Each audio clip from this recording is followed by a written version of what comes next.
disfrutar y amar lo que es. Si no amamos el momento presente, lo que vivimos, nos estamos perdiendo de la vida, porque lo único que existe es el aquí y el ahora. Ir a lo profundo de conocernos interiormente y permitir los vínculos más profundos. Aprender a recibir y aprender a dar, y hacerlo como una cuestión natural. El desafío de hoy es estar conectados con nuestro guía interno y escuchar las señales que nos dé para ver qué camino tenemos que tomar. Ahora, quiero recordarte que si esta noche oyes una sola frase que puedas usar para mejorar la calidad de tu vida, eso es fabuloso. No tienes por qué quedarte con todo lo que diga, no tienes por qué aceptar todo lo que diga, ni siquiera tienes que comprenderlo. El enlazador lo que nos pide o lo que nos trata de enseñar es el desapego, el soltar, ser felices, el fluir. agradecer lo que tenemos, no estar pensando en lo que nos falta para ser felices. Siempre tenemos el control, siempre. Así que veamos qué podemos hacer. ¿Te das cuenta cómo se ordena esta danza de la realidad? Cómo todo es útil y todo a la larga termina ayudando al ser humano, aunque parezca mentira.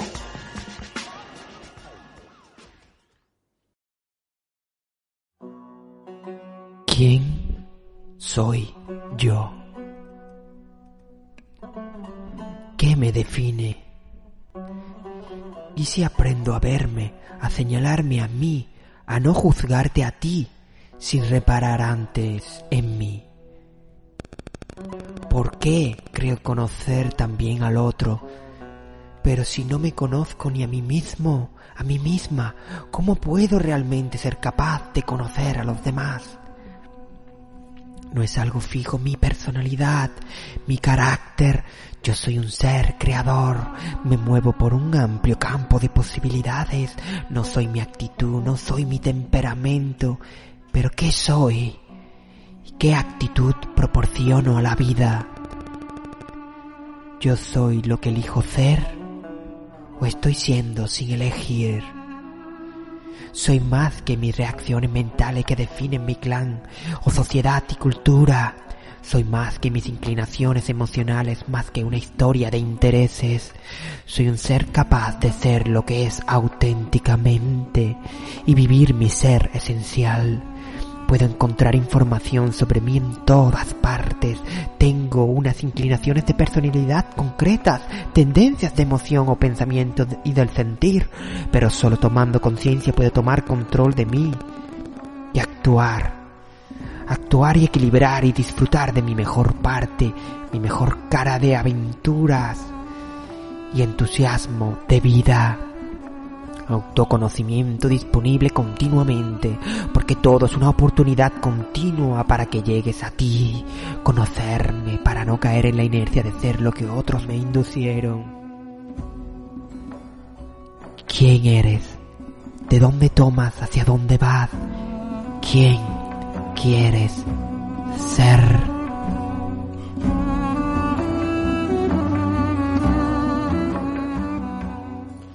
Bienvenidos a El Enlazador de Mundos.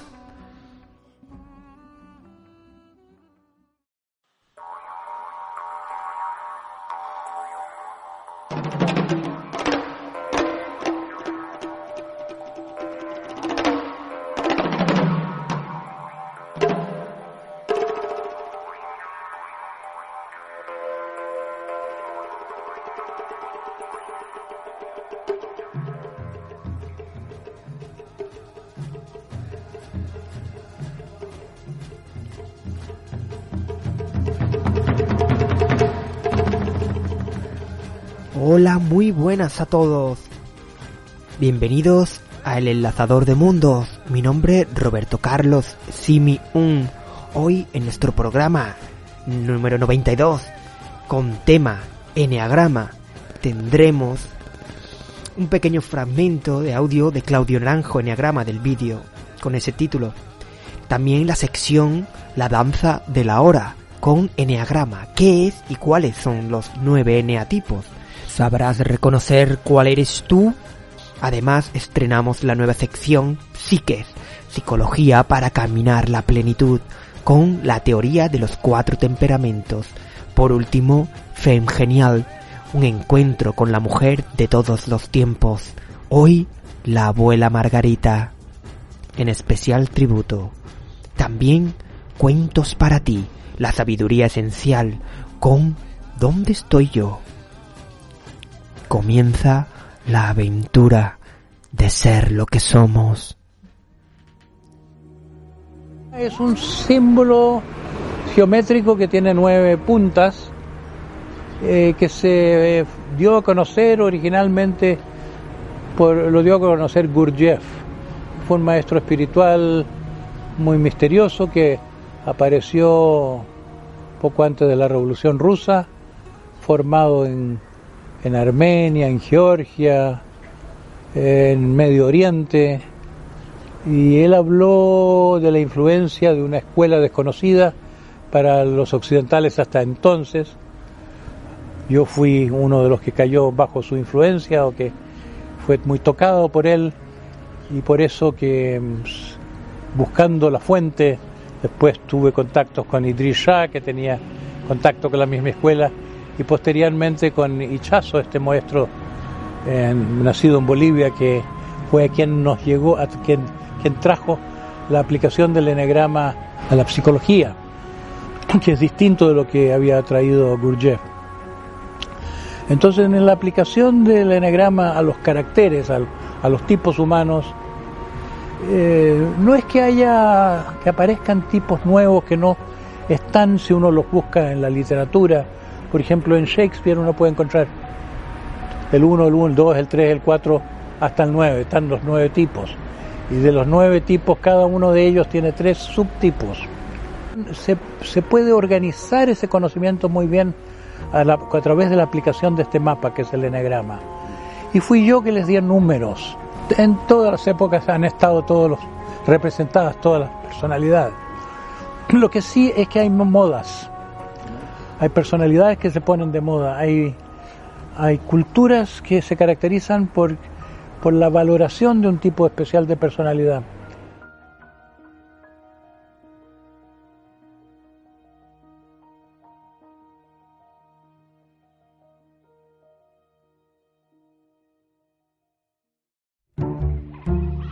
La danza de la hora.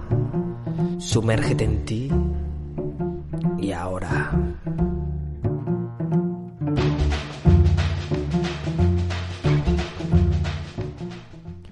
Eneagrama. ¿Qué es y cuáles son los 9 eneatipos? El eneagrama de la personalidad, comúnmente conocido como eneagrama, es un mapa de la personalidad, una tipología útil como camino de autoconocimiento y por tanto de crecimiento personal. ¿De dónde viene el eneagrama y para qué sirve y cuáles son los 9 eneatipos? ¿Qué significa la palabra eneagrama? Eneagrama en griego significa literalmente 9 líneas. En geometría, un eneagrama es una estrella de 9 puntas. Cada punta es un tipo de personalidad, un eneatipo, un perfil tipo de los 9 del eneagrama. El eneagrama en psicología es una propuesta de autoconocimiento que nace de una elaboración occidental llevada a cabo por Oscar Ichazo, que fue maestro de Claudio Naranjo, quien realizó un trabajo de síntesis y de sistematización de este trabajo. Antes de ellos, Gurdjieff lo usó y dio a conocer, lo desarrolló. Esta potente herramienta fue nutrida por autores como Richard Rizzo, Helen Palmer, Rose Hudson, Almas o Dira Bamsa. Su origen bebe de fuentes místicas y orientales, del cristianismo esotérico, de los padres del desierto, con posibles influencias sufíes o babilónicas. La palabra personalidad deriva del latín personam, palabra que designaba a la máscara con que cubrían su rostro los actores durante las representaciones dramáticas. Poco a poco el término fue pasando de su significado concreto a otras de índole más abstracta. El eneagrama busca ayudarte a reconocer tu máscara para poder ser más la persona que la lleva, a mirarte al espejo para buscar tu auténtica cara del ser detrás de la máscara de la personalidad. Eres lo que hay detrás de ella. El eneagrama en psicología, los 9 eneatipos y las 3 tríadas. El eneagrama postula 9 tipos básicos de personalidades de 9 caracteres. Cada vértice es un eneatipo. Estos acompañan al triángulo central, el cual nos indica la tríada caracterial. Caracteres instintivos, eneatipo 8, 9 y 1. Caracteres emocionales, eneatipo 2, 3 y 4. Caracteres mentales, 5, 6 y 7.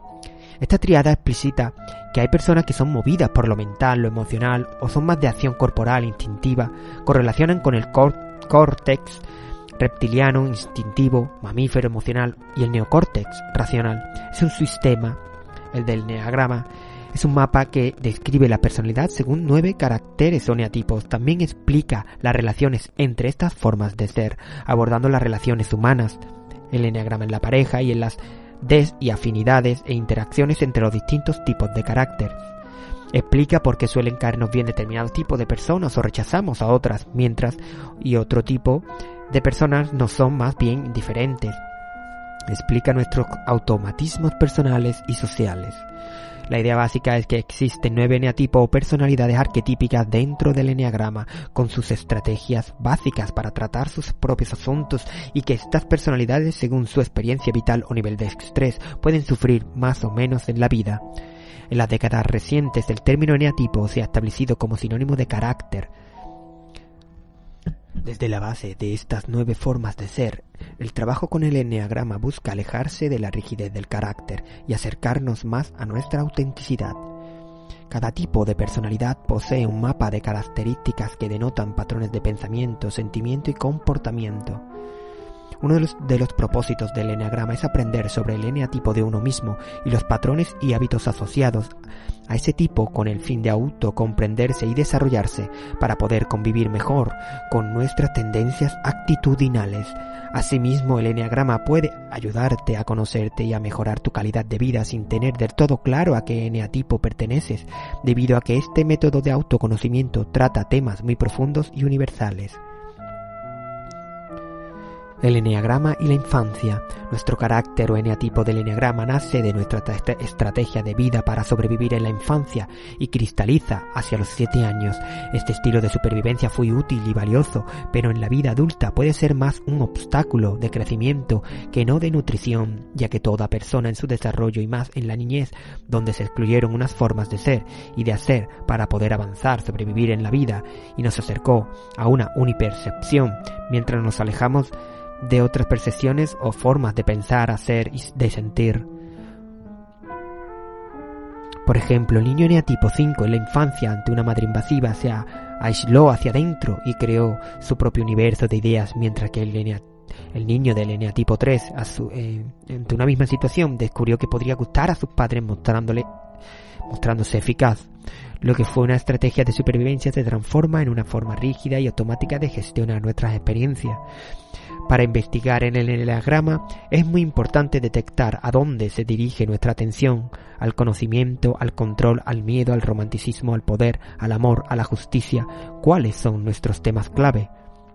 Aprendiendo sobre el tipo de cosas a las que uno atiende y dedica energía habitualmente, uno puede observarse a sí mismo de forma más precisa y desarrollar más conocimiento sobre uno mismo. Con la ayuda del eneagrama podemos ejercer una mayor respuesta consciente sobre el propio comportamiento, en lugar de entrar en patrones automáticos de pensamiento, emoción y comportamiento de forma fija, rutinaria e inconsciente, que es a lo que nos induce el carácter. Se trata de cambiar el automatismo, transformar lo automático en una elección y una respuesta consciente, según nuestras necesidades reales y genuinas, a partir de nuestra escucha. El eneagrama pretende dar más luz y conciencia a lo que somos y a qué hacemos con lo que somos, para conducir nosotros el vehículo caracterial y no ser llevado por él. A menudo se le da nombre distinto a cada tipo en el eneagrama, y sus características más distintivas pueden variar según el autor. Esta descripción es como sobrevolar la de cada uno de los 9 tipos, un gran país formado por 9 estados o culturas existenciales. Desde la cabina del piloto, la descripción de cada estado es orientativa. Se explican a grosso modo qué temáticas son las más imperantes en cada eneatipo, para facilitar una primera toma de contacto. Es habitual ubicar a las personas de cada eneatipo por el número del punto del eneagrama. Así, yo soy un eneatipo 5 y tú un eneatipo 3, por poner un ejemplo. Esta forma de hablar tiene como objetivo simplificar la comunicación y facilitar en qué zona psicológica nos movemos y mi lugar de conexión con los demás. Esto no quiere decir que toda mi persona se limite a las características de un solo eneatipo, sino que mi tendencia es a vivir y a atascarme en las temáticas, formas de actuar, de sentir, de hacer y de pensar de ese eneatipo. El eneagrama me informa de mis limitaciones, peligros y virtudes, ya que a cada eneatipo también le pertenecen como unos dones adquiridos en el desarrollo caracterial. Por ejemplo, un eneatipo 7 suele ser astuto y un eneatipo 3 eficaz. Esto ya lo tienen de base aquí. La cuestión es seguir avanzando, no sufrir más de lo necesario y acercarse al bienestar. La figura del eneagrama está representado por una estrella de 9 puntas inscrita en un círculo. El círculo representa el mundo y las puntas, las diferentes maneras de percibirlo. Para identificar mejor cada variante se le asigna una cifra y un nombre a cada una, constituyendo así los 9 distintos tipos de personalidad. 1. El perfeccionista. 2. El altruista. 3. El ejecutor. 4. El romántico. 5. El observador. 6. El leal. 7. El epicúreo. 8. El jefe. 9. El mediador. Aunque cada uno de estos términos puede variar. Hay quienes mencionan el 1 como el iracundo, el corrector o reformador, el 2 como el orgulloso, el 3 como exitoso o vanidosos, el 4 como sensible o sufriente, el eneatipo 5 como el observador, el 6 que el leal, el 7 el entusiasta, 8 desafiador, 9 pacificador. La pertenencia a un eneatipo determinado es innata, es decir, la elección no es voluntaria. Esto se debe a que cada eneatipo, en función del ambiente familiar que haya tenido, adopta inconscientemente un mecanismo de defensa que desarrolla en su edad adulta. Dicho mecanismo cumple la función de encubrir los motivos ocultos, por lo que se comporta de un modo en concreto. Pese a que nos podamos ver influenciados por otros eneatipos, incluso apropiarnos de algunas de sus características, mayoritariamente nos comportamos según el esquema de nuestro tipo. Los 9 tipos del eneatipo. Eneagrama. Eneatipo 1, el perfeccionista. El eneatipo 1, integrado en el grupo visceral, suele calificar de muy dura su infancia. Esta afirmación es cierta en cuanto a que durante su niñez fue severamente criticado o castigado. Para escapar de los problemas, se obsesionó intentando ser bueno y correcto en todo momento. No es de extrañar entonces que el uno sea perfeccionista, meticuloso, autodisciplinado, cumplidor e hipercrítico con los demás, con el enorme sacrificio y el gran control interno que ello conlleva. Al perfeccionista le aterra tanto cometer errores que con frecuencia antepone el deber al placer. Para él solo hay una forma correcta de hacer las cosas. La imperfección le irrita. Además, tiende a la corrección en las formas, al control de sus reacciones, a la rigidez y a la falta de espontaneidad. Cree estar dotado de un alto sentido ético y moral y es respetuoso hacia las reglas y normas sociales. Su elevado nivel de exigencia le lleva a una fuerte ira interna que reprime y solo manifiesta de forma racionalizada, corrigiéndose y corrigiendo a los demás, defendiendo con ahínco lo que cree justo. En contraposición a esta rigidez tan característica de su eneatipo, el 1 se distingue positivamente del resto por su capacidad de concentración en el trabajo bien hecho. También encontramos cuando se le caracteriza por el iracundo, el corrector o reformador, que son personas que transforman su ira en normas, leyes, estudios. Al no considerarla una pasión correcta, la disfrazan de lo normativo y de excelencia moral. Buscan la perfección, dividen lo humano en términos de lo que está bien y lo que está mal, lo correcto e incorrecto, adecuado e inadecuado, sin claroscuros ni zonas intermedias. Ellos lo tienen claro y tú estás en la equivocación. Existe una necesidad neurótica de ponerse por encima de los demás. En su estado más sano, consciente, maduro, son tolerantes, buenos líderes y muy éticos. Eneatipo 2, el altruista. Este eneatipo, incluido en el grupo de los cordiales, también es conocido como el ayudador del eneagrama. De muy niño aprendió que, para ser querido y aceptado, debía ser siempre agradable y afectuoso. Asimismo, se acostumbró a actuar satisfaciendo las necesidades ajenas. En consecuencia, ya de adulto, siguió basando su comportamiento en la búsqueda de aprobación. De hecho, el núcleo más importante de su vida son las relaciones. Tiene la imperante necesidad de sentirse amado, protegido e importante en la vida de los demás para satisfacer su necesidad encubierta de amor.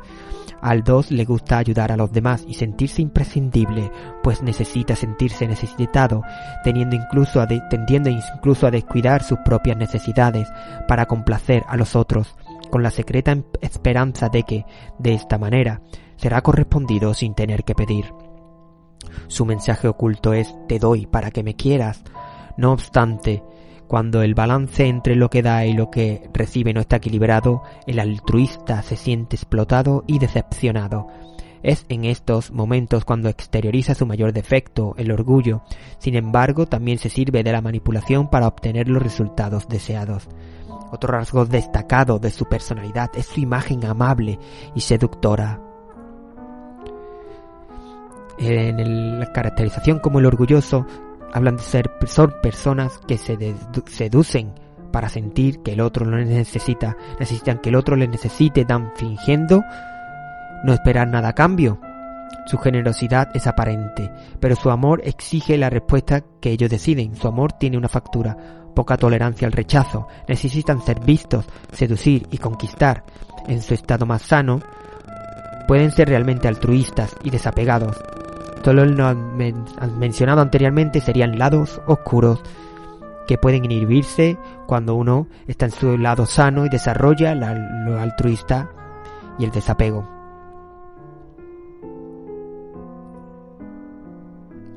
Eneatipo 3. El ejecutor. El eneatipo 3, perteneciente al grupo cordial, vivió una infancia basada en las recompensas que recibía por cada uno de sus logros. Tanto su imagen como su actuación primaban sobre los aspectos emocionales. A raíz de esto, aprendió a reprimir sus propias emociones y a centrar su atención en adquirir estatus que le garantizara el amor. En la edad adulta, elude el fracaso porque está convencido de que solo los ganadores son dignos de amor. De hecho, suele aparcar sus sentimientos, especialmente los que podrían hacerle parecer débil o descubrir su vulnerabilidad, para centrarse en conseguir objetivos profesionales, triunfar y adquirir estatus social. El ejecutor es básicamente luchador, competitivo, dinámico, pragmático y socialmente brillante. La imagen que da es muy importante para él y sabe ajustarla a las expectativas del otro. Camaleónico y buen vendedor de sí mismo, a menudo confunde la imagen que da con su propio ser. En general, le conviene trabajar la sinceridad, la honestidad y la propia transparencia, prestando más atención a sus sentimientos y necesidades. También debería dedicar más tiempo al ocio y al descanso. Son los exitosos o los vanidosos. Se desarrollan en función de gustar al resto de personas. La imagen es una prioridad. El gustar les aleja de su ser. La máquina eficaz devora a su humanidad. Si lo que les dices no encaja con su autoimagen, pueden ser agresivos y juiciosos contigo. Yo soy lo que hago, es su eslogan de vida.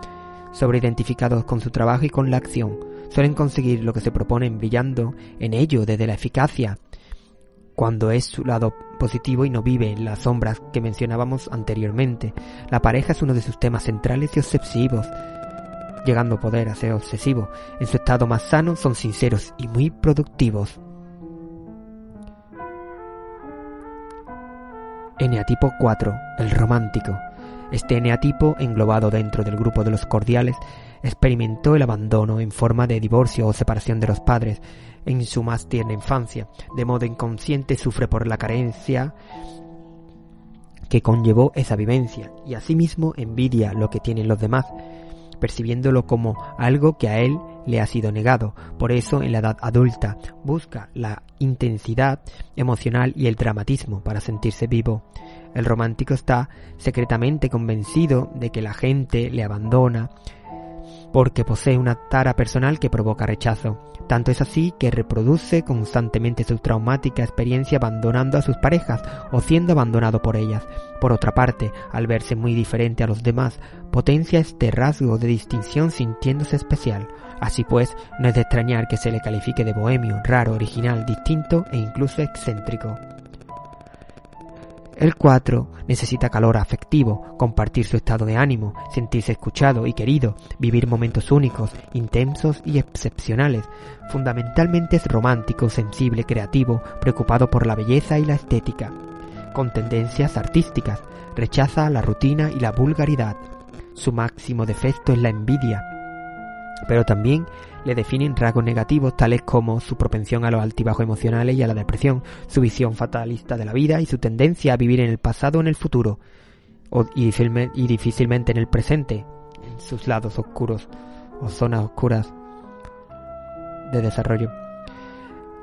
El eneatipo 4 es el sensible o el sufriente. Su compulsión más profunda es la envidia en su lado oscuro o negativo, excesivamente conectado a la carencia o a lo que falta. Están pendientes de los demás, la comparación forma parte de su vivir.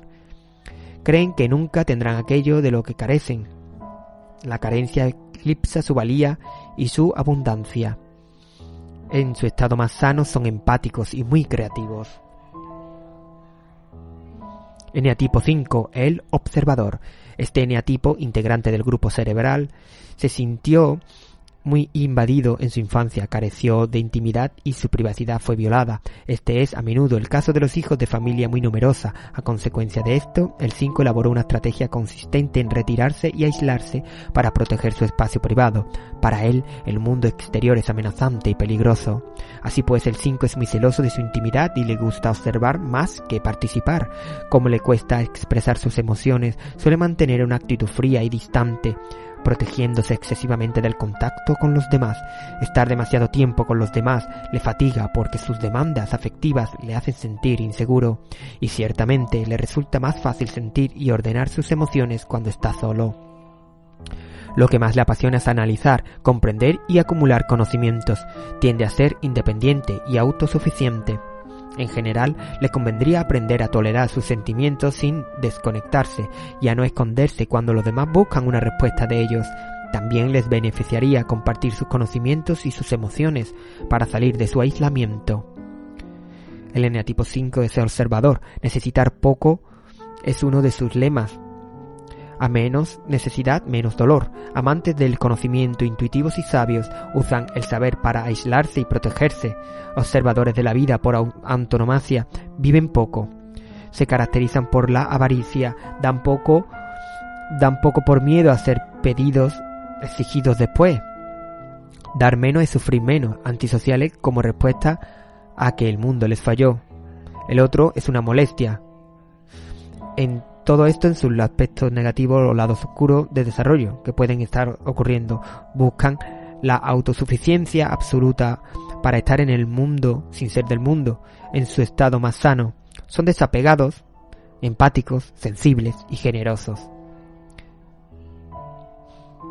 Eneatipo 6, el leal. El eneatipo 6, también integrante del grupo cordial, creció en un ambiente familiar hostil, generalmente marcado por unos padres dominantes y autoritarios que, además de castigarlo y humillarlo, no le inspiraban ninguna confianza. Estos castigos respondían a la inestabilidad paternal, más que a un mal comportamiento del 6. En consecuencia, este perdió la fe en la autoridad y empezó a sospechar de las intenciones de los demás. No obstante, pese a que de adulto le cuesta confiar en los demás, cuando lo hace denota un elevado sentido de la lealtad. En su edad adulta, el leal opta o bien por encontrar una figura protectora sólida o bien por desafiar a la autoridad. Este eneatipo exagera los peligros y evita los riesgos, mostrándose excesivamente prudente y temeroso. Sin embargo, aunque esté siempre alerta, detesta sentirse observado. Antes de actuar, da muchas vueltas a la situación y tiene muchas dudas. Aparte, posee un estricto sentido del deber y suele aferrarse a las normas y a las cosas previsibles para obtener seguridad. Le agrada defender a los débiles, aunque vea la batalla perdida de antemano. En general le conviene aprender a correr riesgos, a actuar y a seguir adelante, aun sintiendo miedo, y a tomar decisiones para ganar confianza en sí mismo y en los demás. No debería eludir responsabilidades escudándose en la autoridad. El eneatipo del 6, el leal, su fijación es el miedo. En el lado oscuro suelen imaginar siempre los peores escenarios. Pensamiento catastrófico. Evitar estímulos amenazantes es su prioridad. Buscan y rechazan la autoridad. El otro es una amenaza. Usan la lealtad para evitar el conflicto imaginado más que real. Fingidores de autoconfianza ocultan un profundo miedo por lo que les pueda pasar. En su estado más sano, son valientes, leales y muy buenos compañeros. Eneatipo 7, el epicúreo. El eneatipo 7 es el tercer y último miembro del grupo cerebral. Recuerda su infancia con cariño, ya que todos los recuerdos que tiene de ella son agradables. De todos los eneatipos, el 7 se caracteriza por haber tenido la infancia más idílica. Teniendo en cuenta esto, no es de extrañar que el 7 sea optimista por naturaleza, pues para él la vida es una fiesta continua. El epicúreo, como su nombre indica, busca constantemente el placer, la aventura y el hedonismo. Por otra parte, posee una mente ágil, así como una imaginación privilegiada, y es un conservador brillante y persuasivo, un conversador.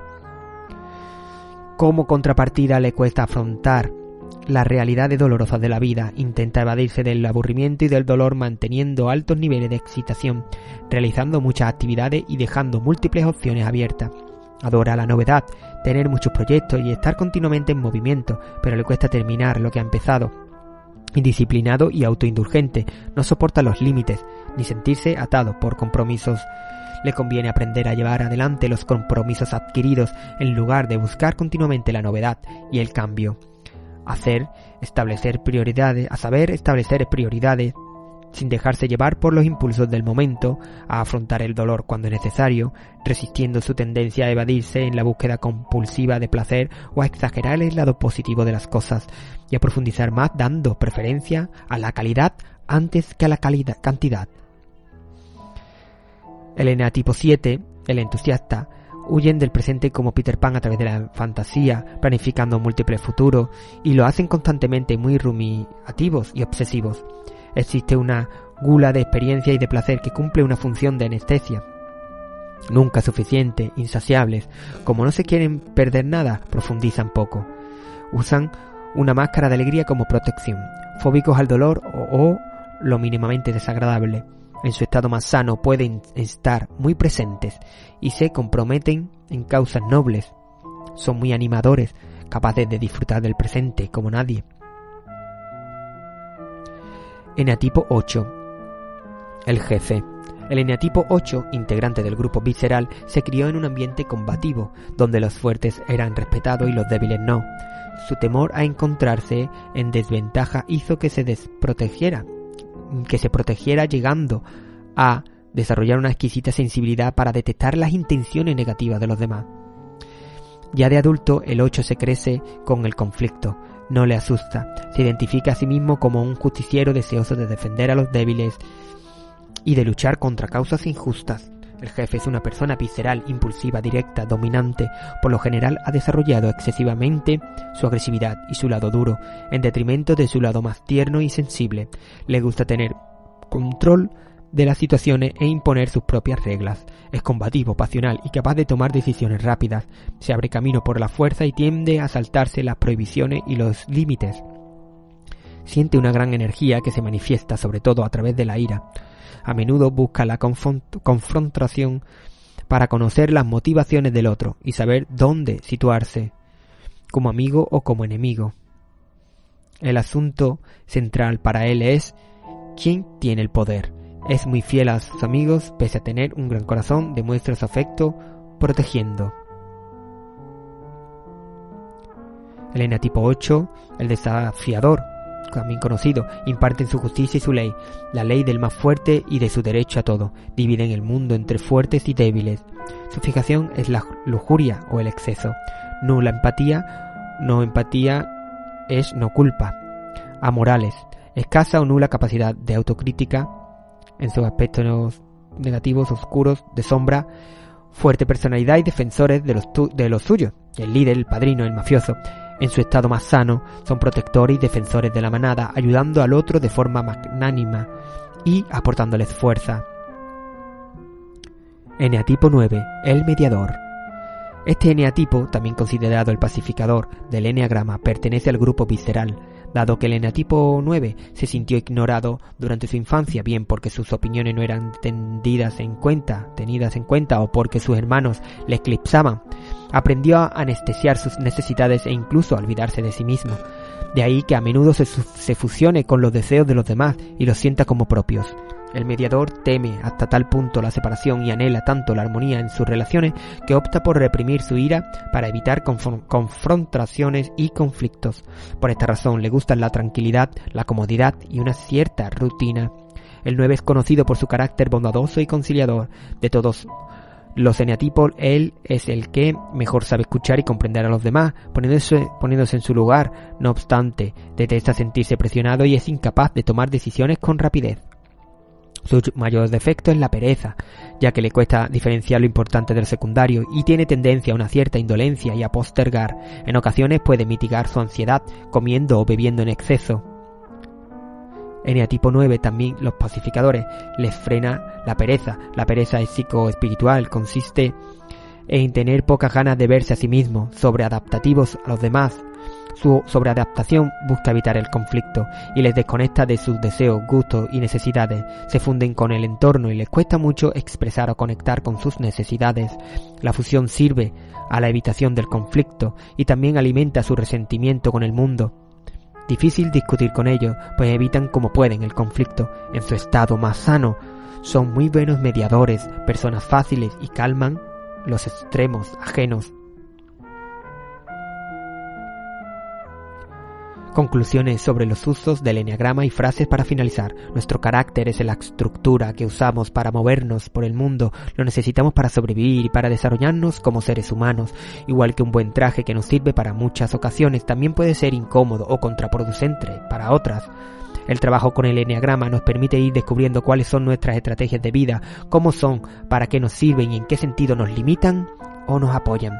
El objetivo final es siempre ir ampliando nuestros propios límites sin descartar lo que sirve, a abrirnos a nuevas posibilidades de actuación y maneras de vivir y conectar con nuestro ser esencial en el aquí y ahora, todo ello sin penalizarse y desde una autocompasión que facilite nuestra autotransformación.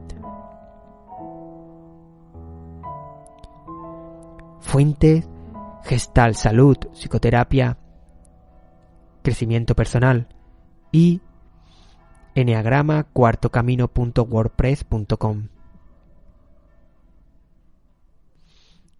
Ninguna teoría es buena a menos que uno la use para ir más allá. André Gide.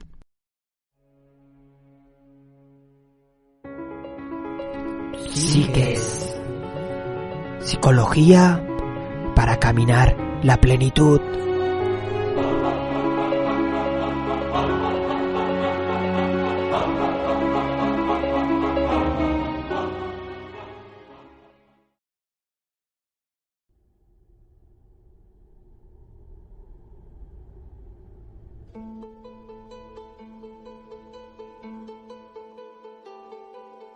De todas las ciencias, la psicología es quizá la más misteriosa para el gran público y la que más se presta a malentendidos.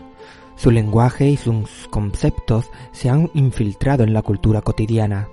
A pesar de esto, la mayoría de la gente tiene apenas una vaga idea de aquello de lo que trata y sobre lo que hacen realmente los psicólogos y psicólogas.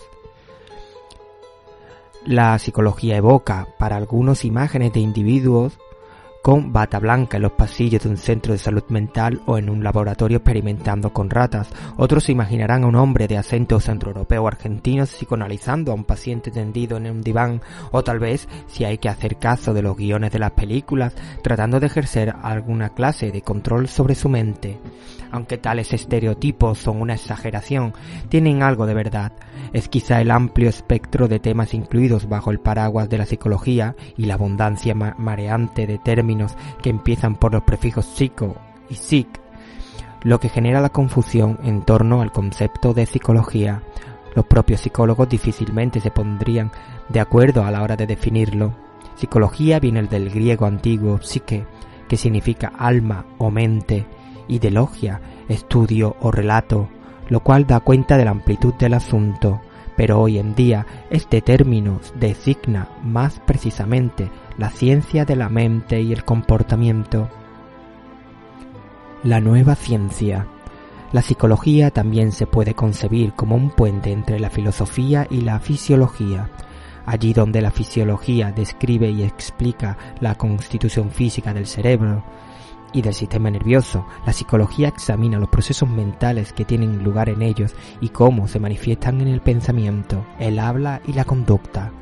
Y allí donde la filosofía se ocupa del pensamiento y de las ideas, la psicología estudia cómo se llega a ellos y qué nos dice acerca del modo en que funciona nuestra mente. Todas las ciencias surgieron a partir de la filosofía, al aplicarse métodos científicos a las cuestiones filosóficas, pero el carácter intangible de temas tales como la conciencia, la percepción o la memoria implicaron que la psicología hiciera despacio la transición de la especulación filosófica a la práctica científica. En algunas universidades, en particular de Estados Unidos, los departamentos de psicología comenzaron como una rama de los departamentos de filosofía. En otras, sobre todo de Alemania, se fundaron en las facultades de ciencias.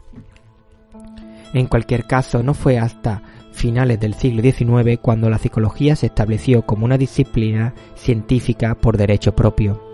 La fundación del primer laboratorio de psicología experimental por Wilhelm Wundt en la Universidad de Leipzig en 1879 supuso el reconocimiento de la psicología como auténtica ciencia y además una ciencia en la que se estaban produciendo avances en ámbitos de estudio inexplorados hasta ese momento.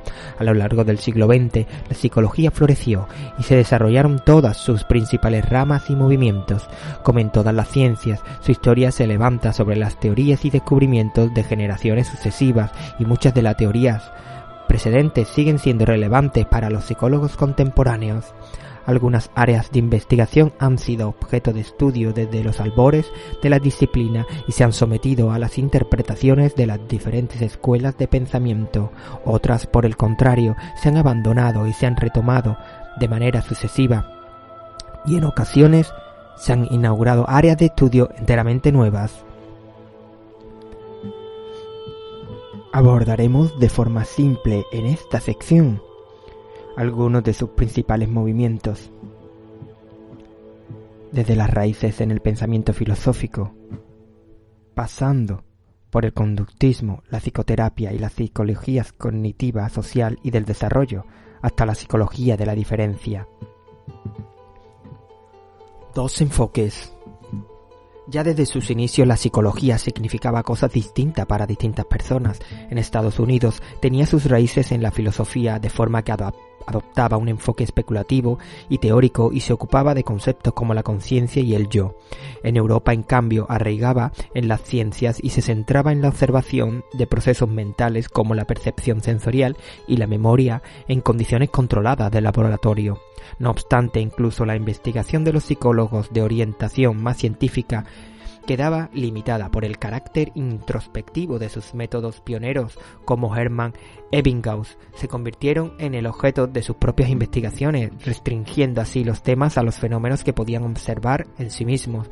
Si bien sus métodos eran científicos y sus teorías pusieron los cimientos de la nueva ciencia, sus procesos resultaron demasiado subjetivos para muchos psicólogos de la siguiente generación, que trataron de encontrar una metodología más objetiva. En la década de 1890, el fisiólogo ruso Ivan Pavlov llevó a cabo unos experimentos que resultarían cruciales para el desarrollo de la psicología tanto en Europa como en Estados Unidos. Demostró que se podía condicionar a los animales para obtener de ellos una respuesta determinada, lo cual dio lugar a un nuevo movimiento llamado conductismo.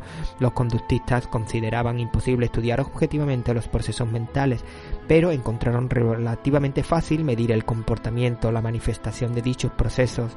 Diseñaron experimentos que se podían llevar a cabo en condiciones controladas, primero con animales, en busca de analogías con la psicología humana y a continuación con humanos. Los estudios de los conductistas se centraron casi exclusivamente en el modo en que la interacción con el medio moldea la conducta. Esta teoría del estímulo y la respuesta se divulgó gracias al trabajo de John Watson y las nuevas teorías del aprendizaje que aparecieron tanto en Europa como en Estados Unidos atrajeron el interés del público no especializado. Al mismo tiempo, en Estados Unidos surgía el conductismo, un joven neurólogo desarrollaba en Viena una teoría de la mente que iba a revolucionar el pensamiento contemporáneo y a inspirar un enfoque psicológico distinto, basándose en la observación de los pacientes y en su historial, más que en experimentos de laboratorio. La teoría psicoanalítica de Sigmund Freud supuso un regreso al estudio de la experiencia subjetiva. Le interesaban los recuerdos, el desarrollo durante la infancia y las relaciones interpersonales, y enfatizaba la relevancia del inconsciente como determinante de la conducta.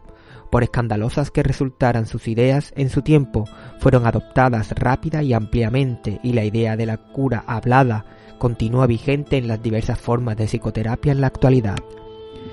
Nuevos campos de estudio.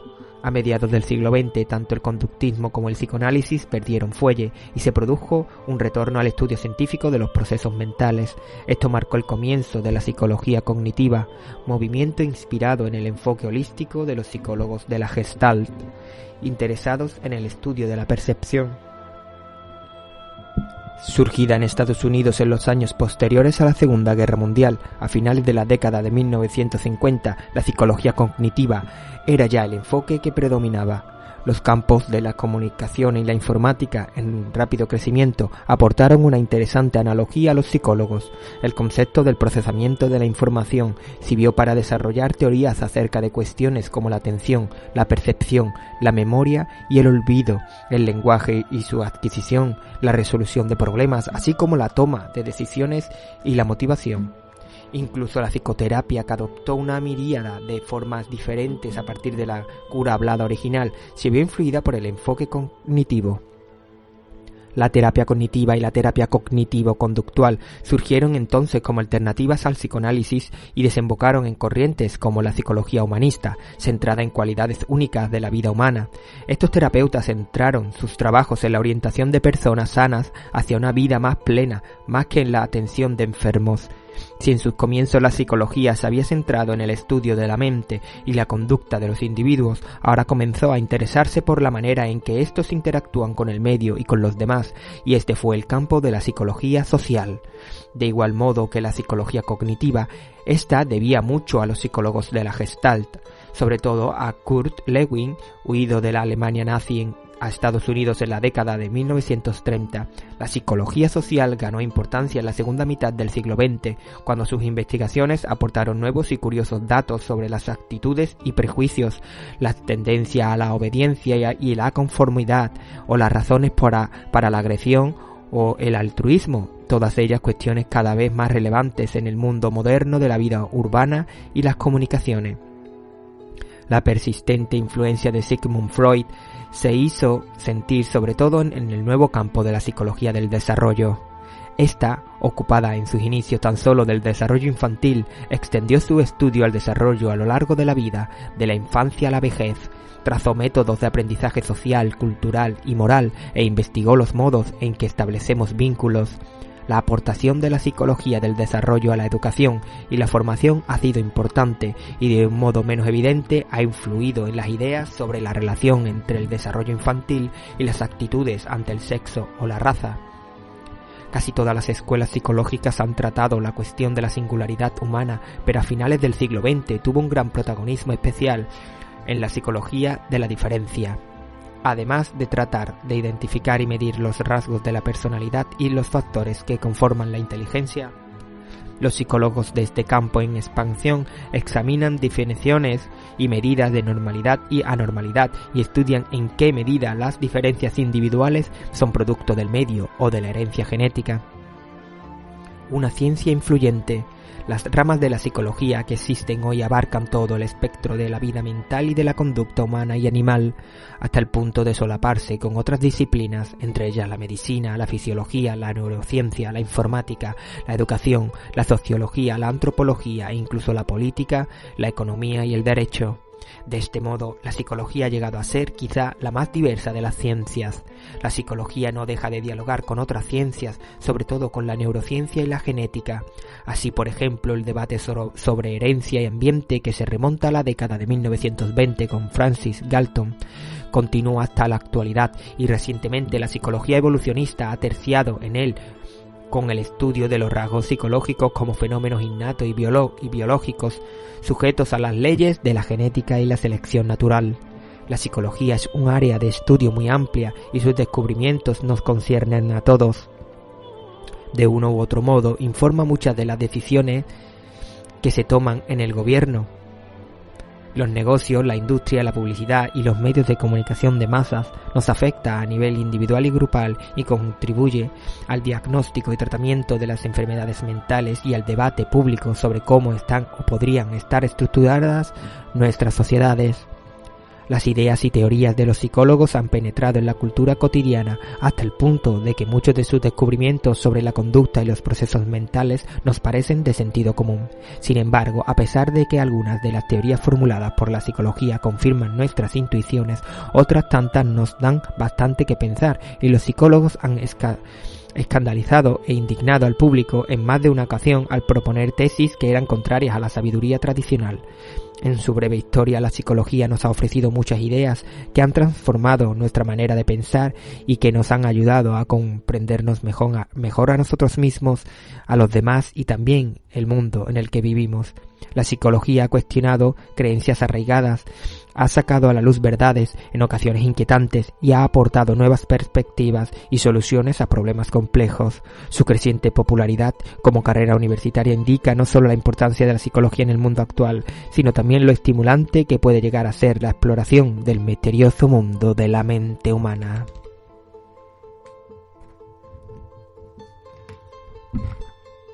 La psicología tiene un pasado largo, pero una historia corta. Hermann Ebbinghaus. El primer hecho para nosotros como psicólogos es que hay un pensamiento de algún tipo. William James. Si el siglo XIX fue la era de la silla del redactor, el nuestro es el siglo del diván del psiquiatra. Marshall McLuhan. La finalidad de la psicología es darnos una idea completamente diferente de las cosas que conocemos mejor. Paul Valéry.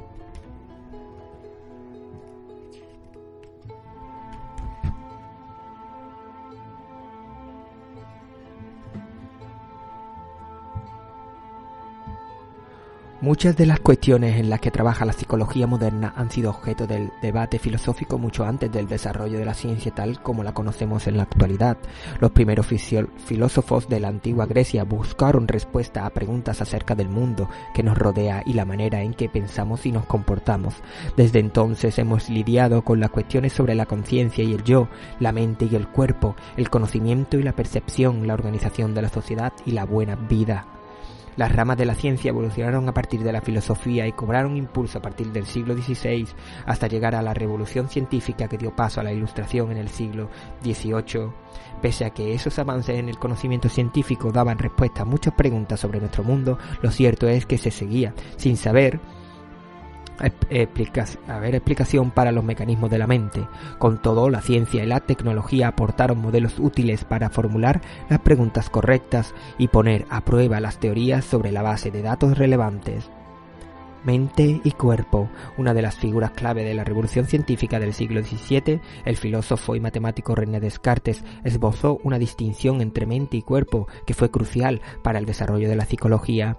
Descartes propuso que todos los seres humanos poseen una existencia dual, con un cuerpo maquinal separado de una mente o alma inmaterial, pensante. Los psicólogos posteriores como Johann Friedrich Herbart ampliaron la analogía de la máquina para incluir al cerebro y describieron los procesos mentales como la actividad del cerebro-máquina.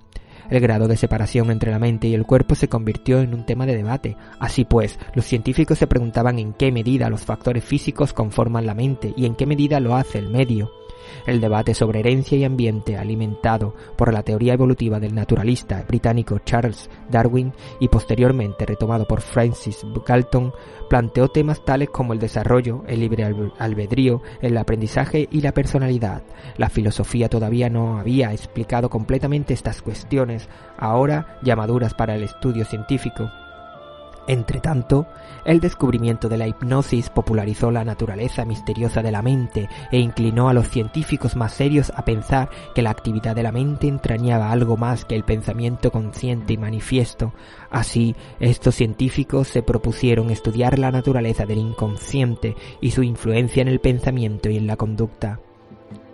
Nace la psicología.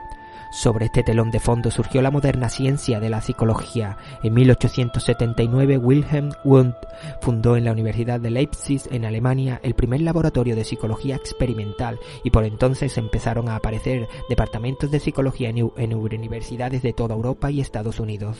Así como la filosofía había adquirido ciertos rasgos según el país, la psicología se desarrolló de formas distintas en los diversos centros. En Alemania, psicólogos como Wundt, Hermann Ebbinghaus y Emil Kraepelin adoptaron un enfoque estrictamente científico y experimental. En Estados Unidos, por el contrario, el de Wilhelm James y sus seguidores de Harvard fue un enfoque más teórico y filosófico. Junto a estas áreas de estudio, en París aparecía una influyente escuela de pensamiento en torno a las investigaciones del neurólogo francés Jean-Martin Charcot, que había empleado la hipnosis con personas que padecían histeria. Esta escuela atrajo a psicólogos como Pierre Janet, cuyas ideas sobre el inconsciente anticiparon las teorías psicoanalíticas de Sigmund Freud. A lo largo de las 2 últimas décadas del siglo XIX se produjo un rápido auge de la nueva ciencia psicológica, así como el establecimiento de una metodología científica para el estudio de la mente, análoga a la que empleaban la fisiología y disciplinas afines para estudiar el cuerpo. Por primera vez, el método científico se aplicaba a cuestiones como la percepción, la conciencia, la memoria, el aprendizaje y la inteligencia, y de tal observación y experimentación surgieron nuevas y numerosas teorías.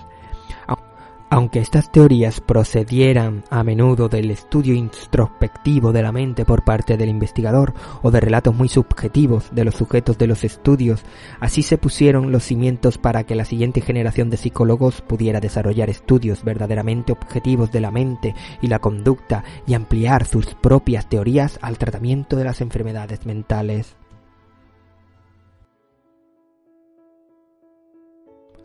La teoría de los 4 temperamentos. Galeno. Claudio Galeno, o Galeno de Pérgamo, hoy Bérgama, en Turquía, fue un médico, cirujano y filósofo romano. Su padre fue el próspero arquitecto griego Aelius Nikon, quien le proporcionó una buena educación y oportunidades para viajar. Se asentó en Roma y sirvió a emperadores, entre ellos Marco Aurelio, como médico principal. Galeno aprendió a curar traumatismo tratando a gladiadores y escribió más de 500 obras de medicina. Sostenía que la mejor manera de aprender es mediante la disección de animales y el estudio de su anatomía, y así, aunque descubrió la función de muchos órganos internos, cometió errores por suponer que los cuerpos de animales, como los monos y los cerdos, eran exactamente iguales que los humanos. La fecha de su muerte es incierta, pero llegó a cumplir al menos 70 años. Obras principales de los temperamentos, sobre las facultades naturales, 3 tratados sobre la naturaleza de la ciencia. En contexto, orientación, humoralismo. Antes, 400 a.C., el médico griego Hipócrates sostiene que las cualidades de los 4 elementos se corresponden con los fluidos corporales. 325 a.C., el filósofo griego Aristóteles habla de 4 fuentes de la felicidad: sensual, material, ética y lógica. Todas las cosas son combinaciones de 4 elementos básicos: tierra, aire, fuego y agua. Las cualidades de estos elementos se hallan en los 4 humores, fluidos, correspondientes que afectan al funcionamiento del cuerpo. Estos humores influyen en nuestras emociones y nuestra conducta, nuestro temperamento. El desequilibrio de los humores causa problemas de temperamento. Así que restaurando el equilibrio de los humores, el médico puede curar los problemas emocionales y de conducta. El filósofo y médico Claudio Galeno formuló una teoría de los tipos de personalidad basada en la antigua teoría griega de los humores, que trataba de explicar cómo funciona el cuerpo humano. Las raíces del humoralismo se hallan en el filósofo griego Empédocles, 495-435 a.C., según el cual las diferentes cualidades de los 4 elementos básicos, tierra, seca y fría, aire, cálido y húmedo, fuego, cálido y seco, y agua, fría y húmeda, podían explicar la existencia de todas las sustancias conocidas. Hipócrates, 460-370 a.C., médico griego considerado el padre de la medicina, desarrolló un modelo médico basado en estos elementos, atribuyendo sus cualidades a los 4 fluidos o humores, del latín humor, que, según la ciencia de la época, se hallaban en el cuerpo humano. 200 años más tarde, Galeno amplió la teoría de los humores para incluir la personalidad, pues apreciaba una relación directa entre los niveles de los humores en el cuerpo y las inclinaciones emocionales y conductuales, o temperamentos. Los 4 temperamentos de Galeno, sanguíneo, flemático, colérico y melancólico, se basan en el equilibrio de los humores en el cuerpo. Si uno de los humores abunda en exceso, predominará el tipo de personalidad correspondiente. Una persona sanguínea tiene demasiada sangre, en latín sanguis, y es alegre, optimista, cordial y segura de sí misma, pero también puede ser egoísta. La persona flemática con exceso de flegma en griego, es amable, fría, apacible, racional y constante, pero puede ser lenta y tímida. La persona colérica es fogosa por el exceso de bilis, colé, en griego, amarilla. Al melancólico, que tiene un exceso de bilis negra, melas, colé, en griego, se le reconoce por sus inclinaciones poéticas y artísticas, con frecuencia acompañadas de la tristeza y temor. Desequilibrio humoral. Galeno afirmaba que algunas personas nacen predispuestas a ciertos temperamentos. Con todo, como los problemas del temperamento se deben al desequilibrio en los humores, decía que podían curarse mediante dieta y ejercicio. En los casos extremos podían requerirse purgas y sangrías. Así, por ejemplo, un comportamiento egoísta se debería al exceso de sangre y el remedio sería reducir el consumo de carne o practicar una sangría para liberar un poco de sangre. La doctrina de Galeno dominó la medicina hasta el Renacimiento, cuando empezó a perder autoridad frente a los estudios más avanzados. En 1543, en Italia, el médico Andrés Vesalio, 1514-1564, localizó más de 200 errores en las descripciones anatómicas de Galeno. Sin embargo, pese a que sus ideas médicas quedaran desacreditadas, influyó más adelante en los psicólogos del siglo XX. Así, en 1947, Hans Eysenck concluía que el temperamento tiene una base biológica y observaba que las 2 dimensiones de la personalidad que identificó, neuroticismo y extraversión, recordaban a los antiguos temperamentos. Aunque la teoría de los humores ya no forma parte de la psicología, la idea de Galeno acerca del vínculo existente entre muchas enfermedades físicas y mentales constituye la base de algunas terapias actuales. Después, en 1543, el anatomista Andrés Vesalio publica en Italia la obra sobre la estructura del cuerpo humano, que ilustra los errores de Galeno. En 1879, Wilhelm Wundt afirma que los temperamentos se desarrollan en proporciones distintas a lo largo de 2 ejes, mutabilidad y emotividad.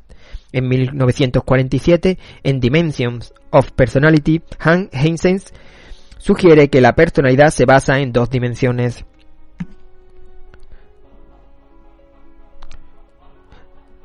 Para Galeno, el melancólico, triste, temeroso, deprimido, poético, artístico, flemático, lento, tranquilo, tímido, racional, inconstante, colérico, fogoso, energético y apasionado, sanguíneo, cordial, alegre, optimista, seguro de sí. El tipo de personalidad y la tendencia a ciertas enfermedades vienen determinados por el desequilibrio de los humores. El libro de la psicología de Akal.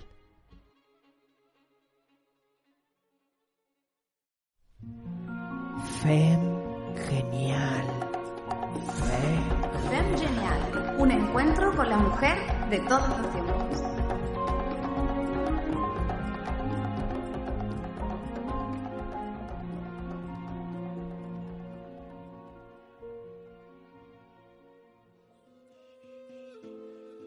dedicado a la abuela Margarita y a tantos abuelos y abuelas que están marchando al mundo de los espíritus. Margarita Núñez García, conocida como la abuela Margarita, nació en el campo, en el estado de Jalisco, Guadalajara, México. Se crió con su bisabuela, que era curandera y milagrera. La abuela practicó los círculos de la danza del sol, de la tierra y la luna, y de la búsqueda de visión. Permaneció al Consejo de Ancianos de América, el cual reúne gran cantidad de indígenas de distintas tribus para realizar ceremonias. A través de sus pláticas, ceremonias y temazcales, nos enseña a recordar a nuestros ancestros con rituales de la más genuina tradición indígena. Su voz nos sincronizaba y nos sincroniza, nos eleva la vibración, despierta nuestra memoria celular al reconocer y recordar y nos conecta con el mensaje donde siempre están presentes los 4 elementos: tierra, fuego, agua y aire. De edad indefinida, ojos transparentes azulados y una sonrisa contagiosa, vino y viene a traspasarnos su sabiduría ancestral. Vestida con los atuendos típicos de su tierra, sin dejar ningún detalle, como las trenzas que se recoge cada mañana engarzadas con collaritos artesanos alrededor de su blanca cabeza. Sabiduría y poder. Sus rituales fueron explosiones de energía que hacen muy bien a quienes los presencian, y cuando te mira a los ojos y te dice que somos sagrados, algo profundo se agita dentro de ti. A través de sus ceremonias y temazcales se dedicó a sembrar salud y conocimiento. La abuela se valió de cánticos para expresar un cúmulo de sentimientos que cuando se escuchan traspasan el tiempo y el espacio hasta llegar muy dentro, con la intención de recuperar nuestra memoria celular. Todo su trabajo tiene que ver con los 4 elementos, con las 4 direcciones, el cosmos, la Madre Tierra y el Padre Sol. En esta conexión con la Madre Tierra y el universo podemos viajar y trasladarnos a otros lugares gracias al propio poder interior. Palabras de la abuela Margarita para el mundo. Yo cuando necesito algo me lo pido a mí misma, y funciona. Porque una cosa es ser limosnero y otra ordenarte a ti mismo, saber qué es lo que necesitas. Muchos creyentes se han vuelto dependientes y el espíritu es totalmente libre. Eso hay que asumirlo. Nos han enseñado a adorar imágenes en lugar de adorarnos a nosotros mismos y entre nosotros. La felicidad es tan sencilla, consiste en respetar lo que somos, y somos tierra, cosmos y gran espíritu. Y cuando hablamos de la Madre Tierra, también hablamos de la mujer, que debe ocupar su lugar como educadora. El despertar femenino corresponde al corazón y afecta por igual a hombres y mujeres. Nacemos con 2 posibilidades, el amor y el miedo, y se trata de cambiar las emociones hacia el amor. El cambio viene de la mano de las mujeres. Durante miles de años, época prepatriarcado, la mujer estaba considerada igual al hombre, y nunca se envenenó la tierra. Después ambas circunstancias cambiaron. El papel de la mujer es valorarse y honrarse a sí misma y enseñar a los hombres a amar y respetar la tierra. El sexo es sagrado y se está banalizando. Las personas mayores son oro molido para la sociedad y es una época ideal para compartir experiencias y sabiduría. Según los ciclos mayas de 13 años, a partir de los 52 años, las personas se abren a la maternidad-paternidad universal y deben dejar el victimismo y decir «aquí estoy». La muerte no existe, sino que la conciencia, nuestra parte espiritual, sobrevive a la encarnación física. Todos somos seres sagrados y debemos honrarnos a nosotros mismos. Nuestros pensamientos tienen el poder de crear la realidad. La alegría es un ingrediente importante en la vida. Soy el poder dentro de mí. Soy el poder dentro de mí. Soy el amor del cielo y la tierra. Soy el amor del cielo y la tierra. Soy el gran espíritu y soy eterno. Mi vida está llena de amor y alegría. Soy el gran espíritu y soy eterna. Mi vida está llena de amor y alegría. Y pues cuando lo cantas algunas veces, pues te la crees. Abuela, eres infinito, somos infinito. Gracias por ser y manifestar con tu amor, nuestro amor, lo que somos. Ancestral ser de las estrellas, viaja al mundo ancestral. Ao.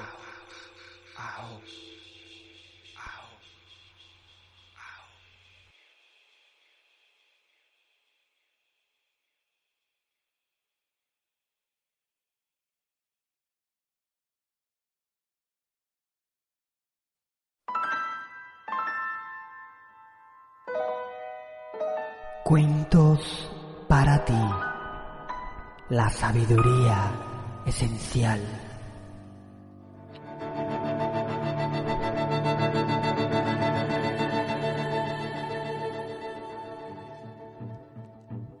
¿Dónde estoy yo?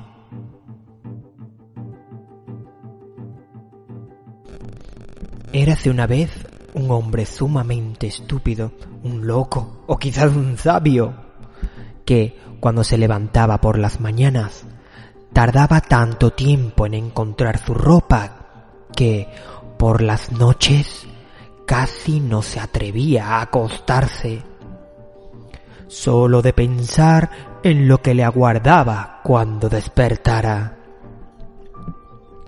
Una noche tomó papel y lápiz y a medida que se desnudaba iba anotando el nombre de cada prenda y el lugar exacto en el que la dejaba. A la mañana siguiente sacó el papel y leyó calzoncillos, y allí estaban. Se los puso. Camisa, allí estaba. Se la puso también. Sombrero, allí estaba. Y se lo encasquetó en la cabeza. Estaba verdaderamente encantado hasta que le asaltó un horrible pensamiento. ¿Y yo? ¿Dónde estoy yo? Había olvidado anotarlo. De modo que se puso a buscar y a buscar, pero en vano. No pudo encontrarse a sí mismo. Martín Buber, Fuente, cuentos que yo cuento.